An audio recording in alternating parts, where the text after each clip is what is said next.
আপনি জীবনে যে কোনো রকম সংকট থেকে, বিপদ থেকে নিস্তার চাইছেন, তাহলে হনুমানজি হলেন একমাত্র ভরসা।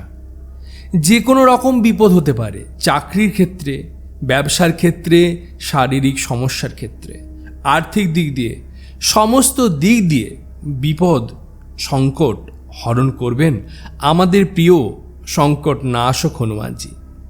তার খুবই প্রিয় একটি মন্ত্র, যে মন্ত্র যে কোনো বিপদে পড়লেই, যখনই সমস্যায় পড়বেন, হতে পারে আপনি বহুদিন ধরে আপনার কাঙ্ক্ষিত ফল আপনি পাননি, অনেক দিন ধরে চেষ্টা করে যাচ্ছেন চাকরির জন্য, ব্যবসায় উন্নতির জন্য, তাহলে বিশ্বাস রাখুন হনুমানজিকে প্রসন্ন করতে হনুমানজির এই তান্ত্রিক মন্ত্র 108 বার রোজ জপ করুন।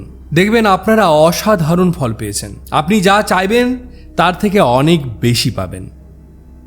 যে কোনো মঙ্গলবার এবং শনিবার থেকে এই কাজটি শুরু করবেন। এই মন্ত্র পাঠ করা শুরু করবেন, শ্রবণও করতে পারেন। যে কোনো মন্ত্রই হলো এক প্রকার শক্তির সাধনা। সেই শক্তির সাধনা করবার জন্য 1, 2, 5 দিন 10 দিন করলে হবে না, আপনাকে টানা 51 দিন অথবা 41 দিনে সংকল্প নিয়ে করতে হবে। তাহলে চলুন এই মহাশক্তিশালী এবং প্রভাবশালী মন্ত্রটি আমরা 108 বার জপ করি। জয় শ্রীরাম, জয় হনুমান, জয় হনুমান, জয় হনুমান।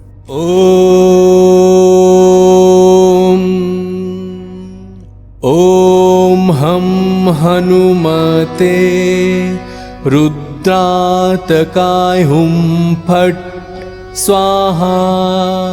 ओम हम हनुमते रुद्रातकाय हुम फट स्वाहा। ओम हम हनुमते रुद्रातकाय हुम फट स्वाहा। ओम हम हनुमते रुद्रातकाय हुम फट स्वाहा। ओम हम हनुमते रुद्रातकाय हुम फट स्वाहा। ओम हम हनुमते रुद्रातकाय हुम फट स्वाहा। ओम हम हनुमते रुद्रातकाय हुम फट स्वाहा। ओम हम हनुमते रुद्रातकाय हुम फट स्वाहा। ओम हम हनुमते रुद्रातकाय हुम फट स्वाहा। ओम हम हनुमते रुद्रातकाय हुम फट स्वाहा। ओम हम हनुमते रुद्रातकाय हुम फट स्वाहा। ओम हम हनुमते रुद्रातकाय हुम फट स्वाहा। ओम हम हनुमते रुद्रातकाय हुम फट स्वाहा। ओम हम हनुमते रुद्रातकाय हुम फट स्वाहा। ओम हम हनुमते रुद्रातकाय हुम फट स्वाहा। ओम हम हनुमते रुद्रातकाय हुम फट स्वाहा। ओम हम हनुमते रुद्रातकाय हुम फट स्वाहा। ओम हम हनुमते रुद्रातकाय हुम फट स्वाहा। ओम हम हनुमते रुद्रातकाय हुम फट स्वाहा। ओम हम हनुमते रुद्रातकाय हुम फट स्वाहा।